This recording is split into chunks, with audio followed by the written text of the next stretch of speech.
सरल भाषा में कहा जाए तो न्यूटन का गति का पहला नियम है, यदि कोई चीज़ जिस अवस्था में है उसी में बनी रहती है जब तक उस पर बाहरी बल का प्रयोग न किया जाए। वह बहुत ही अद्भुत नियम है। यह पहलुओं पर ही नहीं, व्यक्तियों पर भी लागू किया जाता है। आप जिस अवस्था में हैं उसी में रहेंगे जब तक कि बाहरी बल का प्रयोग न हो। यह बाहरी बल कहाँ से आता है? या तो दूसरों के दबाव से, या फिर आपके अनुशासन से, या फिर आपकी स्वयं प्रेरणा से।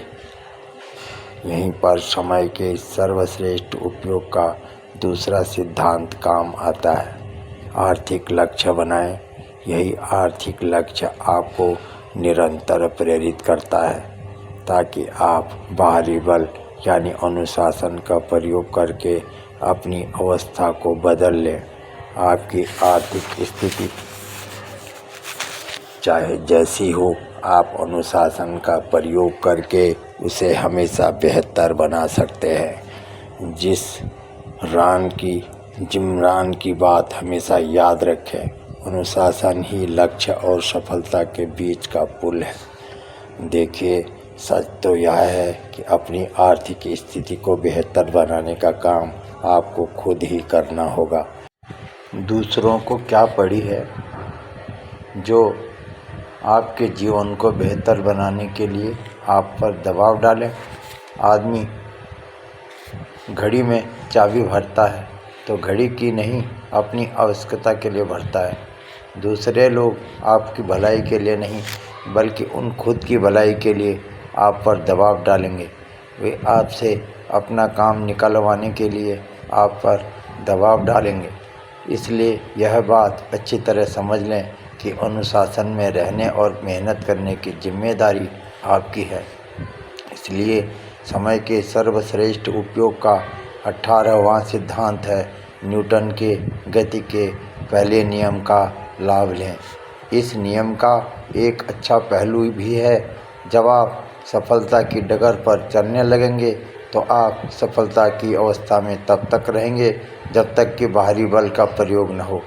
जैसा हम पिछले सिद्धांत में देख चुके हैं, बहुत से बल आपकी प्रगति में बाधा डालने की कोशिश करेंगे, लेकिन आप उनसे सतर्क रहेंगे और अपनी गति को बरकरार रखेंगे। एक बार ड्यूट ऑफ वेलिंगटन ने युवा ब्रिटिश नेता मर्मस्टम को सुबह 7:30 बजे का अपॉइंटमेंट दिया। एक मित्र ने पामस्टन से पूछा, वे रात को देर तक जागते रहते हैं, क्या वे इतनी सुबह अपॉइंटमेंट के लिए कैसे पहुंचेंगे? पामस्टन का जवाब था, बहुत आसान है, यह सोने से पहले मेरा आखिरी काम होगा। यही है अनुशासन।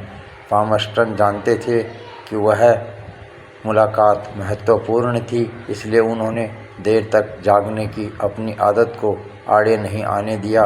उन्होंने अपनी दिनचर्या में थोड़ा फेरबदल करके न्यूटन के गति के पहले नियम का इस्तेमाल किया। आप भी ऐसा ही कर सकते हैं। अनुशासन का इस्तेमाल करके प्रगति की राह पर चल पड़ें और सामने आने वाली हर बाधा को दूर करते जाइए। ये स्पीच आपको कैसी लगी? लाइक और कमेंट ज़रूर करें, और यदि आप चैनल पर नए हैं तो सब्सक्राइब करें। धन्यवाद।